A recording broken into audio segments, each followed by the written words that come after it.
Turabashuhuje aho muherereye mu mpande enye z'igihugu. Yesu abahe umugisha kandi turabakunda. Muri abantu badasanzwe, muri inshuti z'akadasohoka. Tubifurije kugira ishya n'ihirwe mu buzima, tubifurije kugira impagarike n'ubugingo, tubifurije kurindwa n'Imana. Tubashimire rwose cyane ko mushima cyane ibyo dukora, yaba ijambo ry'Imana ndetse n'ubuhamya, kandi tunabinginge ngo uyu mwaka mureke dukore cyane, mumfashe dukore cyane, nibuze channel ya Bigereza TV nibuze ndebe ko yaba monetize, muyirebeho cyane, murebe video, mujye mufata umwanya, nibuze mumare iminota 30 cyangwa isaha video irangize, bizajya bituma amasaha yiyongera kugira ngo dukomeze turebe ko twagera aho dushaka ko tugera, hamwe n'Imana izadufasha. Tuguhaye ikaze rero.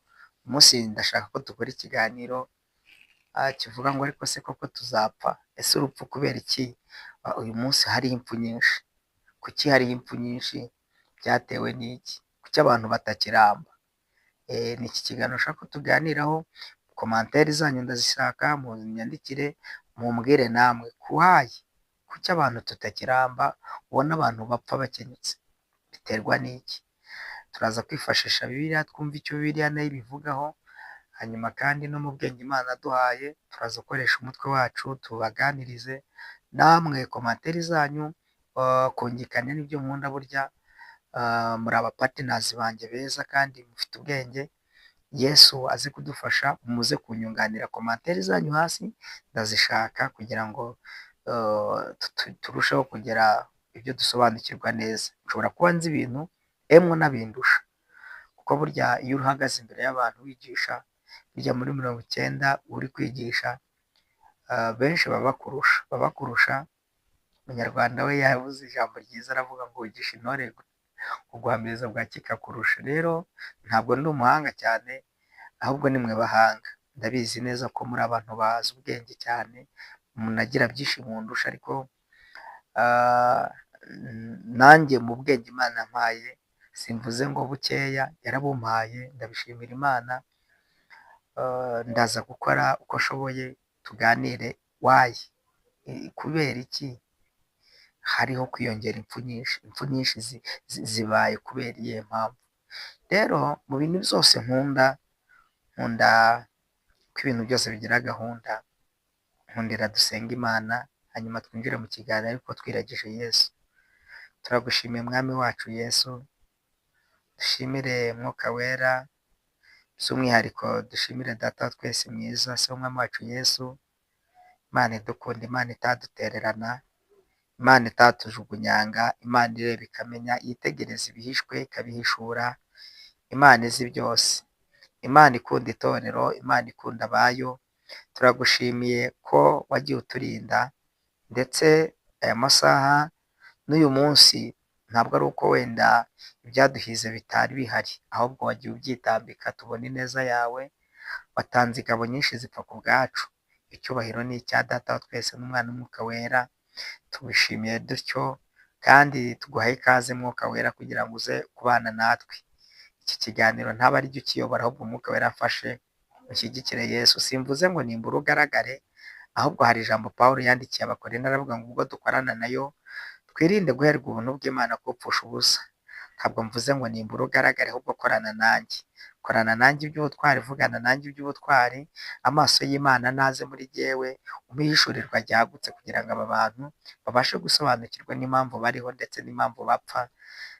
Haleluya. Turagushimira Mwuka Wera w'Imana we kuri jye, mu izina rya Yesu, amen. Reka nguhe ikaze, ntangire nguhe ikaze cyane rwose pe. Imana iguhe umugisha. Muranyemerera ntangire nsoma Bibiliya. Dutangire dusoma Bibiliya, twumve icyo ijambo ry'Imana rivuga. Zaburi ya 90 umurongo waho wa 10, twumve icyo Imana ivuganye natwe.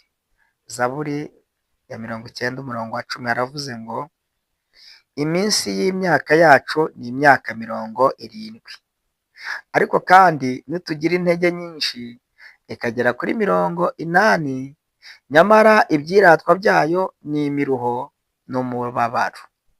kuko ishira vuba natwe tukaba tugurutse. Dusubiremo, iminsi y'imyaka yacu ni imyaka 70, ariko kandi nitugira intege nyinshi ikagera kuri 80, nyamara ibyiratwa byayo ni imiruho n'umubabaro, kuko ishira vuba natwe tukaba tugurutse. Imana nidutabare.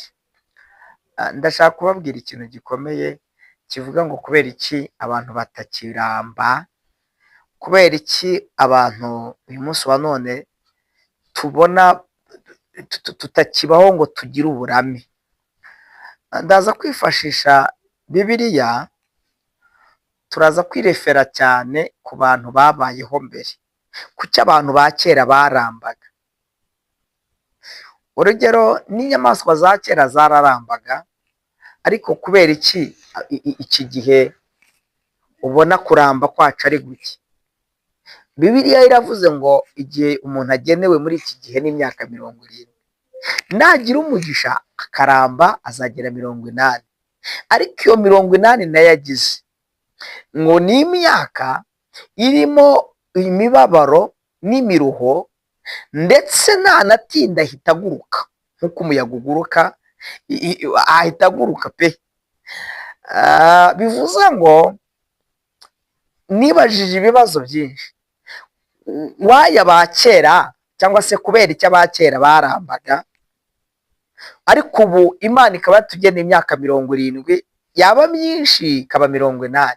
Byatewe n'iki? Kubera iki tutakiramba muri iki gihe? Ibibazo byose wibaza nanjye nibaza, Bibiliya ibifitiye igisubizo kimwe. Ngiye kubabwira impamvu tutaramba. Impamvu abantu dukabije ibyaha. Icyaha nicyo gitumye abantu bataramba. Nta yindi mpamvu, si ukuvuga ngo wariye nabi, hoya. Si ukuvuga ngo wenda nta mafaranga ufite cyangwa uvuka mu muryango ukennye cyangwa se ntiwigeze witabwaho, oya. Ikintu gitumye abantu ku isi tutaramba ni icyaha. Reka turebe ku bantu bagiye baramba.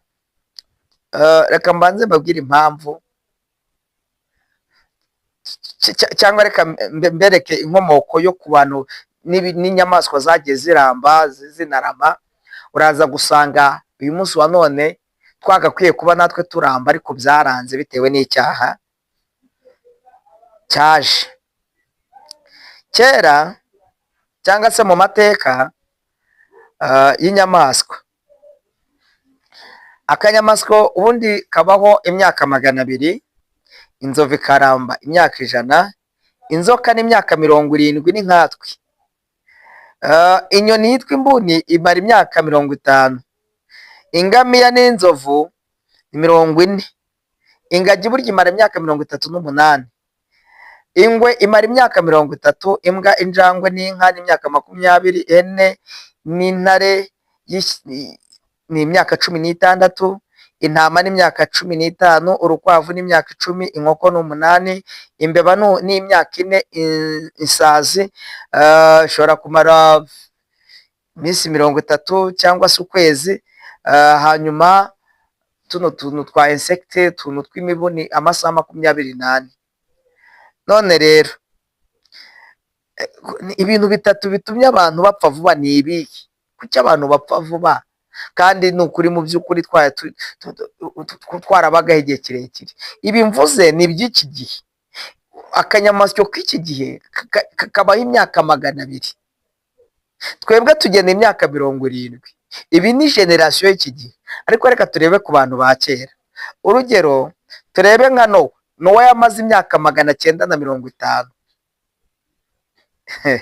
Uwo bitwaga Metusela yamaze imyaka 969. Uwo bita Yeredi yamaze imyaka 962. Adamu yamaze imyaka 930. Yesu ashimwe.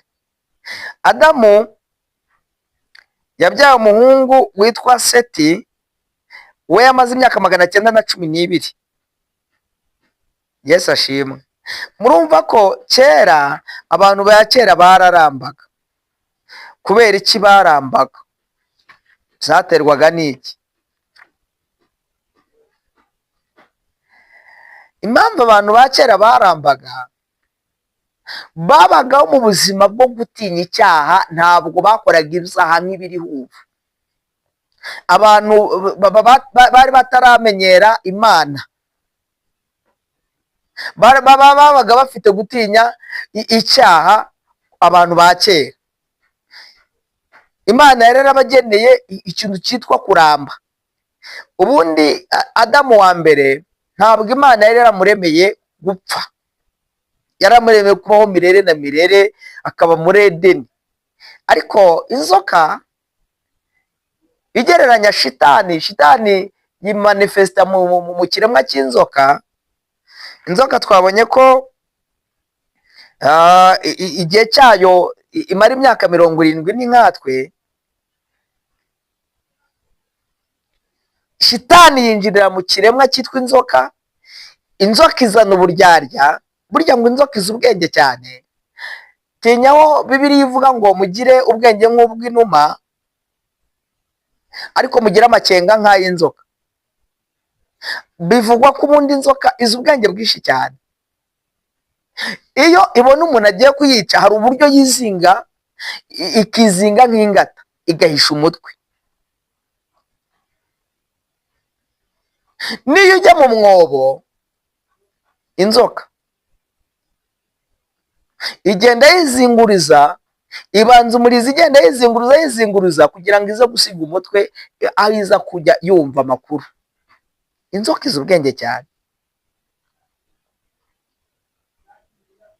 Inzoka ni ikiremwa kizi ubwenge kugeza ku rwego niyo yumvise umuntu agiye kuyibangamira, ihita yikosatara. Ubundi inzoka nta kintu itwaye, burya ntiyanakurya, ahubwo burya iyo uyibangamiye nibwo ikurya. Inzoka yakurira ikagenda nta kibazo, ikikomereza urugendo utananyeganyiza, ikigendera, kuko ni ikiremwa gifite ubuzima nk'ibindi byose, ni ikinyabuzima. Ariko iyo uyibangamiye, burya mu murizo wayo niho haba ubumara. Ihita yitunatuna, ubumara bukava mu murizo bukaza mu mutwe, ikagira icyo bita ubumara. Amacandwe yayo aba arimo ubumara bwica, no kigira acide muri yo. Iyo rero uyibangamiye cyangwa iteye ubwoba, ihita yitunatuna, ubumara bugahita buza ku rurimi vuba vuba, igahita igucira cyangwa ikakurya. Iyo ikuriye rero biba bibi, ariko mu busanzwe inzoka nta kibazo. Uyu shitani rero yizira mu nzoka, iza mu nzoka. Hanyuma iyi nzoka iraza ishuka Adamu na Eva. Ibanza kuri Eva, imugiraho uburyarya, iramubwira ati Imana yarababeshye. Imana murabizi namwe mwasomye Bibiliya. Biba ngombwa ko ibwira Adamu, preto Eva, iramubwira ngo impamvu Imana yababwiye ngo muzarye ku giti cy'ubugingo kimenyesha ikibi n'icyiza, yagira ngo mutazarema nkamwe, mutazarema nkayo. Ariko muramutse musoromye kuri iri tunda mukarirya nta kibazo. Ngo bamare kurya ku itunda, birivuga ko bariye ku itunda, ngo barasoroma, umugore arasoroma ahereza n'umugabo, ngo bahita bambara ubusa. Donc icyaha kitakiza. Imana ngo ibone ko icyaha kije, kuko yajyaga ibagenderera, imenya ko bakoze icyaha, iramuhamagara ngo Adamu, Adamu uri hehe? Adamu asubiza ibintu bikomeye, arayibwira ngo najyaga nzi imbere yawe Mana, nambaye ubwiza n'icyubahiro cyawe, nambaye gukiranuka, ariko nakoze amakosa, nakoze icyaha, nashidutse nambaye ubusa. Iyo umuntu akoze icyaha, icyubahiro cy'Imana no kwera kw'Imana bimuvaho, akagenda yambaye ubusa, nta gaciro agira kubera icyaha. Turi ku jambo rivuze ngo kuki abantu batakiramba. Ndashaka kugira ngo nkwereke ko impamvu abantu bataramba ari icyaha. Zatewe n'iki? Iki cyaha cyaturutse ubundi icyaha cya mbere kibaho kibi si ugusambana, si ukuroga, si ukwica. Icyaha kibi kibaho ni ukutumvira Imana. Adamu yanze kumvira Imana. Ubu ingaruka dufite uyu munsi wa none no kutubaka imyaka yacu ni ukubera Adamu yanze kumvira Imana icyo yamutegetse. Iyo aza kumvira Imana akavuga ati jyewe Imana yarambujije kurya ku giti, akumva icyo Imana imutegetse akirinda, ntabwo Adamu uyu munsi wa none ntabwo tuba turi muri iyi si. Tuba turi mu cyo bita ingobyi ya Edeni, tubayeho neza, turi muri Edeni tumeze neza. Adamu aracumura rero, ngo amare gukora icyo cyaha, Imana ihita imwirukana. Dore ingaruka rero za mbere zabereye muri Edeni. Kwirukanwa mu ngobyi ya Edeni byari bitewe n'icyaha. Hanyuma Imana iravuga ngo ntabwo jyewe ndi Imana itabangikanwa n'ibyaha. Ntabwo nkunda ibyaha, nkunda umunyabyaha ukoze icyaha ntabwo mwirukana, ariko nanga icyaha. Kuko Adamu yari yamaze kuba icyaha, Imana ihita imwirukana, ava mu ngobyi ya Edeni, imwirukanana na Eva. Ibabwira amagambo akomeye mwitangire. Ibwira Adamu, iramubwira ngo Adamu, kubaho kwawe uzajya mu isi uhingira ubutaka, uzarya wibyoshya kuya. Ibi bintu byo kuruha abantu bakahorana stroke n'iminaniro ni ingaruka z'icyaha Adamu yakoze. Iyo ataza gucumura ntabwo abantu tuba twirirwa dukora, oya, abantu ntabwo twari kuba twirirwa dutera amatafari, turi mu kiyede, turi kubaka amazu, twirirwa duhinga, turi mu buzima buvunanye. Oya, ntabwo ubwo buzima tuba tuburimo. Kubera iki? Imana ikintu yari yaraturemeye ni uguhimbaza Imana. Imana ishimwe. Ni ukubaho mu buzima butarimo imibabaro, butarimo ibigeragezo no kuba mu ntambara zidashira. Ariko kubera Adamu yanze kumvira Imana, kumvira Imana ni ikintu gikomeye bantu mwumva, ariko abantu ntibashaka kumvira Imana. Adamu yanga kumvira Imana icyo Imana amutegetse, biza kumuviramo kwirukanwa mu ngobyi ya Edeni. Ngo aramanuka, Imana imuha kondisiyo, iramubwira ngo uzajya uhingira ubutaka.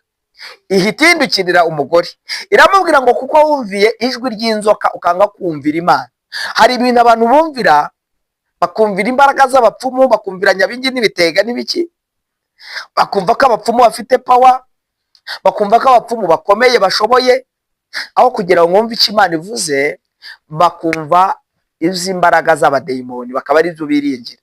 Hari abantu biringira, urugero rumwe, hari akasimba cyangwa hari agakoko kitwa urumende.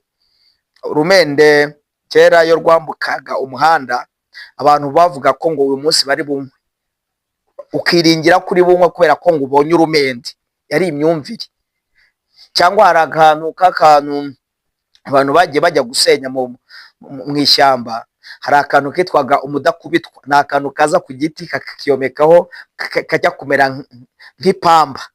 Iyo wakabonaga wizeraga, ukizerera mu ipamba ko utari bukubitwe n'ababyeyi. Nuko abantu bizeraga. Iyo umuntu donc hari n'Abanyarwanda n'ubu benshi ndabazi bumva igihunyira kivuze, kuko igihunyira kivuze agahita yumva ko ari bupfe, ngo igihunyira cyavuze, akizera ko igihunyira kiza kumwica ubuzima bwe. Nuko abantu rero kumva, aho kugira ngo bumve icyo Imana ivuze ko ari Imana ibeshaho, bakizera ibyo bintu bidafite umumaro, bidafite imbaraga, bidafite power. Adamu rero nawe yumvira inzoka. Adamu yumviye umugore we, ariko bitewe umugore we yari yamuzaniye itunda, aramubwira ati ni inzoka yampaye ngo turye. Yumviye Eva. Iyo aza kwibuka icyo Imana yamubwiye ko bagomba kwirinda kurya kuri ya tunda, ntiyigeze yumvira Imana. Kutumvira Imana ni icyaha kibi gikomeye, nshuti muvandimwe nkunda unkurikira.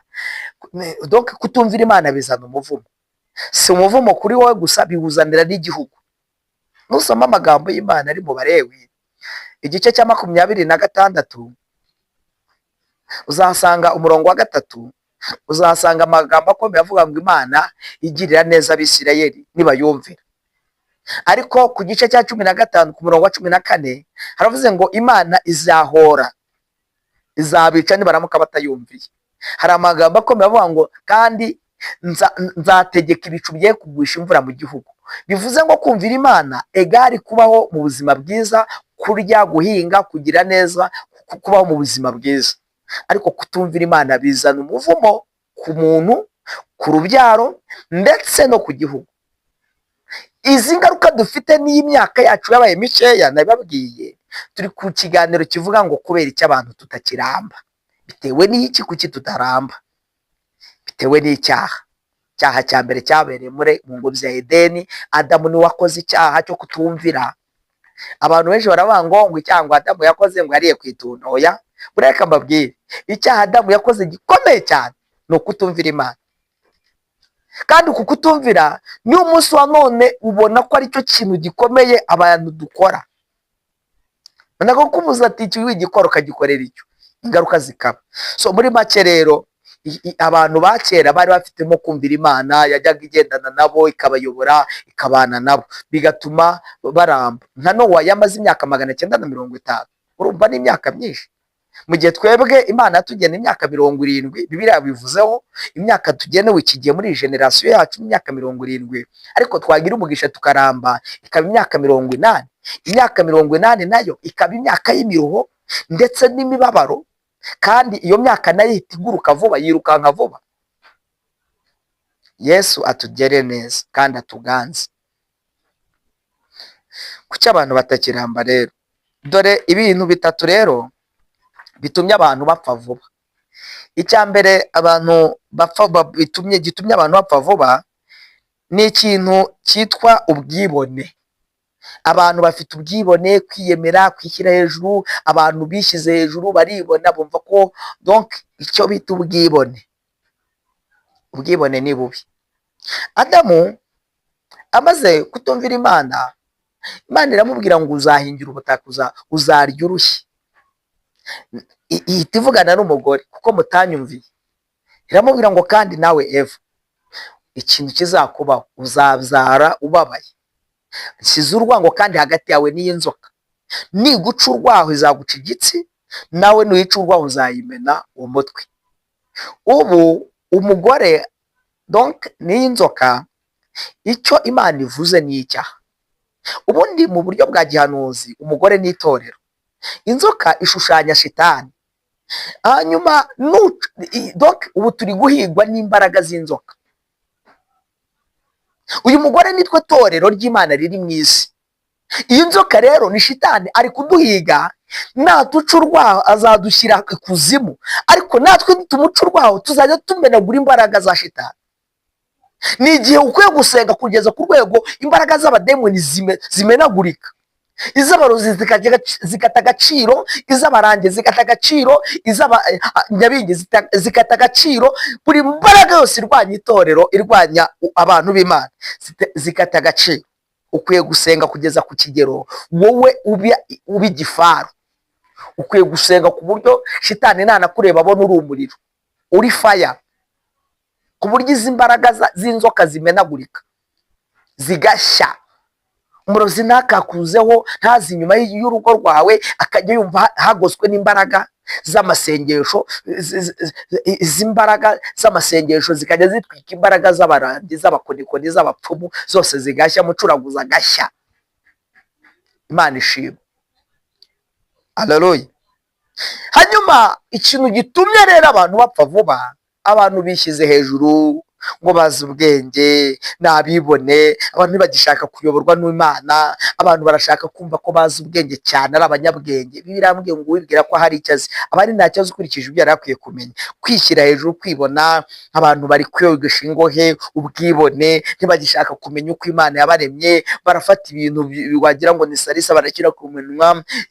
Abantu ibaze kogosha ingohe, my friend, ugakuraho ibitsike ngo ni isuku. Abantu hari n'abagabo nabonye muri iki gihe bafata imisatsi kandi ari y'abagore bagashyiraho amadrede. Ubwibone bwisha abantu. Abantu bari kwambara amapoketi. Ubwibone, icyo bita ubwibone. Inzara barazishokonkoye zageze hariya, wagira ngo ni inzara z'uduca. ubwibone kugira ngo nyine donc bimanifesta wigaragaze ko ngo ari beza. Ibyo byose ikintu cyitwa ubwibone no mu mutima umuntu akishyira hejuru, waba uri umuhanuzi ukumva ko uzi guhanura neza, waba uzi kubwiriza ati ni jyewe nta wundi uriho, ibyo babyita ubwibone. Ibi bizana ingaruka z'urupfu. Cya kabiri, gusuzugura ababyeyi. Nusoma Kuva igice cya 20:12 umva icyo Imana ivuga. Gusuzugura ababyeyi, ugasuzugura mama wawe ngo nuko ari umukecuru.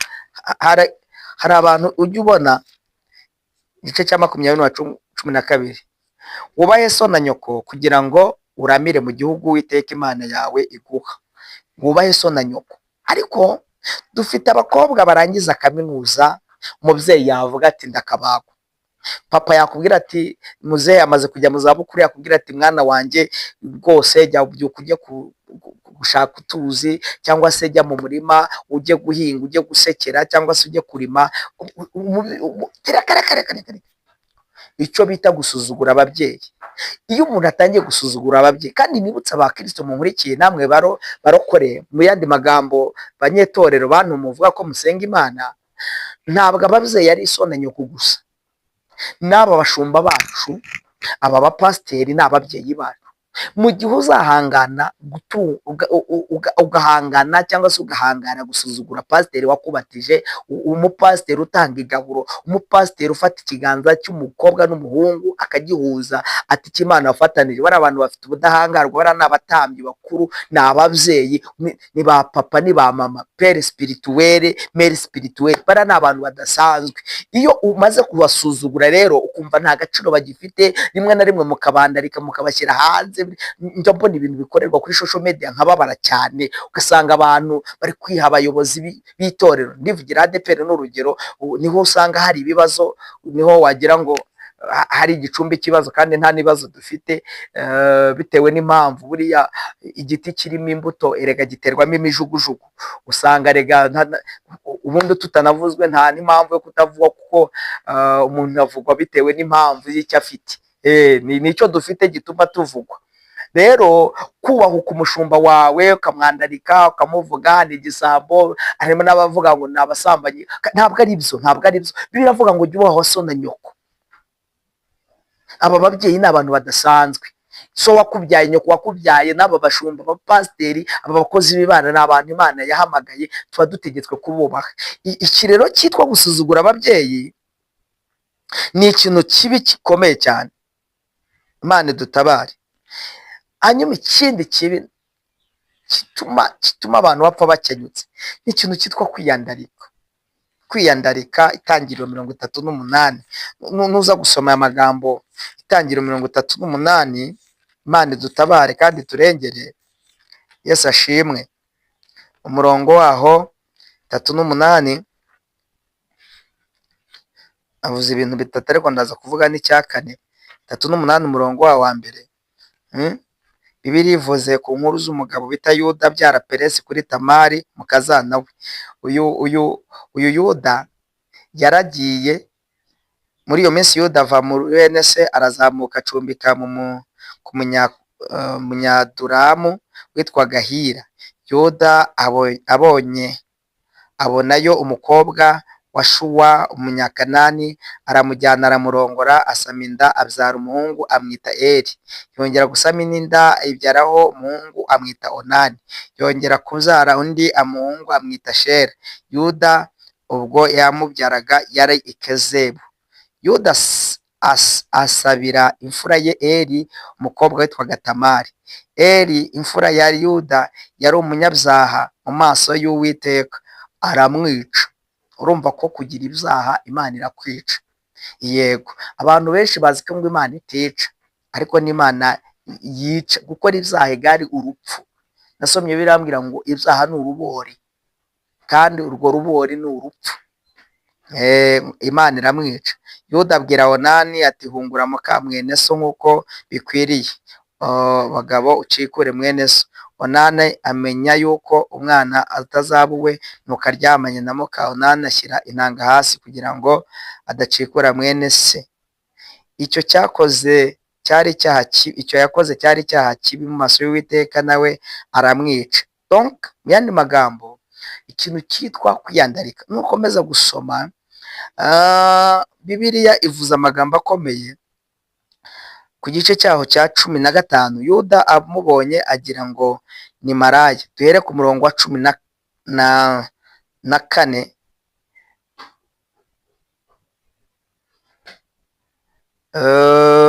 Ni inkuru z'uyu Tamari yaje gupfakara. Amaze gupfakara, hanyuma sebukwe witwa Yuda yaje gukora icyaha gikomeye, nawe ngo aza kuryamana na Tamari. Mane turengere. Ariko uyu yaramaze kwihindura. Ngo Yuda amubonye ngo agira ngo ni maraya, kuko yari yitwikiriye mu maso. Atambikira ahari iruhande rw'inzira, aramubwira ati ndakwinginze turyamane, kuko atarazi ko ari umukazana we. Aramubwira ati nituryamana urampa gisasura ki? Aramusubiza ati ndakoherereza umwana w'ihene wo ku mukumbi. Amusubiza ati urampa ingwate ki ngo uzamwohereze? Aramusubiza ati ndaguha ingwate ki? Aramusubiza ati nk'impeta yawe iriho ikimenyetso. Mu yandi magambo, kugira ngo twihute, uyu Yuda aryamanye n'umukazana we, ariko umukazana we n'incakura yari azi ikintu cyitwa kwiyandarika, cyangwa kwigira ukuntu, kwishushanya, ariko yiyandarika ku gasozi, aragenda arihinduranya. Hari abo bita bazi gutega, ajya ku gasozi aratega, aravuga ati mbo reka ntege ndebe ko hari icyo nabona, abagabo banjye bose barapfuye, n'uwancikuye nawe arapfuye. Rero kwiyandarika, kwifata uko utari, kwihinduranya, kwiyoberanya, ibi ni ibyaha bikomeye cyane. Reka nongereho n'iki cya 4 cyitwa kwegera ibyejejwe kandi utabyeje. Donc kubyegera, kwegera ibyejejwe wowe utabyerejwe. Hari abantu bashaka kurya igaburo kandi batarabiherewe uburenganzira, batarabatizwa, ugashaka kujya kurya ibyejejwe, ariko utarezwa, utarabatizwa, utarakira umwami n'umukiza, ukumva wajya kurya ukarisitiya kwa padiri, utarakomezwa, utarabatizwa. Ntabwo ari byo. Ibi nabyo ni icyaha, ni kibi cyane. Kandi hari n'abantu wumva ngo nawe yatanga igaburo cyangwa yasezeranya, gushaka gufata ku byejejwe kandi wowe utarabyerejwe.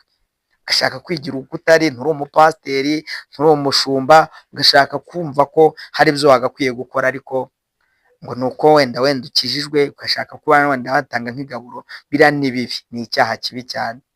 Rero ibi zose mvuze ni ikintu gikomeye gishobora gutera umuvumo, kutaramba, umuntu agapfa nabi, agapfa akenyutse. Twifashishe iri jambo riri muri Yeremiya igice cya 16 umurongo waho wa 18. Yeremiya 16:18. Bibiliya iravuze ngo icyaha cyabo n'igicumuro cyabo nzabanza mbibahembere kabiri, kuko igihugu cyanjye bacyandurishije intumbi z'ibintu byabo nanga urunuka. Umwandu wanjye bakawuzuzamo ibizira byabo. Umurongo waho wa 19. Ayi Uwiteka mbaraga zanjye n'igihome cyanjye n'ubuhungiro bwanjye, ku munsi w'amakuba amahanga azakuzaho aturutse ku mpera z'isi, avuga ati icyo basokuruza bazunguye ni ibinyoma gusa, ni iby'ubusa, ni ibintu bitagira umumaro. Mbese umuntu yakwiremera imana zitari imana? Dusome 17 umurongo wa 1. Icyaha cya Yuda twasomaga mu kanya cyandikishijwe ikaramu y'icyuma n'umusyi wa Yoramu, cyandikwa munsi y'ika z'imitima yabo no mu mahembe no mu bicumuro byabo, ndetse n'abana babo baracyibuka ibicumuro byabo n'ibishushanyo byabo bya shera byari mu nzira, mu mirinzi yo mu mpinga y'imisozi yose. Reka mbabwire, igicumuro ni kibi, ibyaha ni bibi, Imana idutabare. Ngo icyaha cyabo n'ibicumuro byabo nzabanza mbibahembere kabiri, kuko igihugu cyabo bacyandurishije intumbi z'ibintu byabo nanga urunuka. Ibi ni ibigirwamana Imana ari kuvuga hano, cyangwa gusenga ibishushanyo busengwa bibajwe purito, ibishushanyo bibajwe byakozwe n'intoki z'abana b'abantu, bakabiramya bakabyikubita imbere, cyangwa icyo bita guterekera, bakajya baterekera ibintu ibibumbano, ibishushanyo biri aho bitavuga, ibisitatasi. Inshuti bavandimwe mu nkunda, ibi byo bita gusenga igishushanyo cyo ni kibi. Ni ugufata Imana ukayimura, ugasigara ufite ikintu wagize ikigirwamana. Urugero, mfashe wenda nk'iki kintu akabuwate, nkumva ko ariyo mana yanjye, nkajya mbyuka nkasenga buwate. Hari n'abasenga inka, abasenga amatungo, inka wenda nko mu Buhinde basenga inka, bagirwa ikigirwamana, bafite basenga izuba. Mujya mubibona ku kimenyetso cy'abayisilamu, bafiteho inyenyeri n'izuba, ngo basenga berekeje Imaka. Donc sindi kuvuga iby'amadini, ariko icyo mvuga ni iki, hari ibisitatasi biba mu nsengero bigiye bitandukanye, hari n'ababifata bakirirwa bakora umutambagiro babitambagiraho. Biriya byose ni ibishushanyo bisengwa. Bibiliya iravuze ngo kuko icyaha cyabo n'igicumuro cyabo igihugu bacyandurishije ibigirwamana, ibigirwamana byabo. Ibi rero bizanira umuvumo igihugu. Kuki abantu tutakiramba rero ibyaha dukora, kuramya ibishushanyo, kutumvira ababyeyi, kwishyira hejuru no kwiyoberanya, donc kwifata uko tutari. Ibyo byose ni ibyaha bikorwa byatumye imyaka yacu igabanyuka, iratuba. Dukora iki rero kugira ngo Imana itazatwica ikatwicisha umujinya wayo? Munyemerere mbahe conclusion igira iti, mureke tugarukire Uwiteka, twumvire Imana. Niko Imana yabwiye Yeremiya, iramubwira ngo Yeremiya, nukuri ibishimwa mu bigabuza uzaba nk'akanwa kanjye. Kandi ni ukuri, turamutse duhindukiye tukareka ibyaha dukora, bizatera Imana kutugirira neza. Mbifurije kuba mu buzima butinya icyaha. Imana izaguhe kuramba, Imana izaguhe ishya n'ihirwe muri uyu mwaka. Mureke dutinye icyaha, mureke tube mu buzima butinya icyaha. Mbifurije imitima itinya ibyaha. Ntabwo mbifurije amafaranga, nayo ni meza. Simbifurije amazu meza, simbifurije abagore beza. Ikintu mbifurije twese, nifurije umutima wanjye ndetse mbifuriza, ni ukuba mu buzima butinya icyaha. Ibyo bizatuma tugera kuri bya bindi. Iyo umuntu aba mu buzima butinya icyaha, bituma n'Imana imugenderera ikamuha n'umugisha. Reka ngire nti Imana ibahe umugisha, kandi rwose Imana ibahambike imbaraga, ibashoboze uyu mwaka tuzaba mu buzima butinya icyaha. Ndumva nasoreza aha, nkababwira ngo nitugira umugisha tugakiranuka tuzaramba. Reka mvuge nti asitara visita, cyangwa se see you.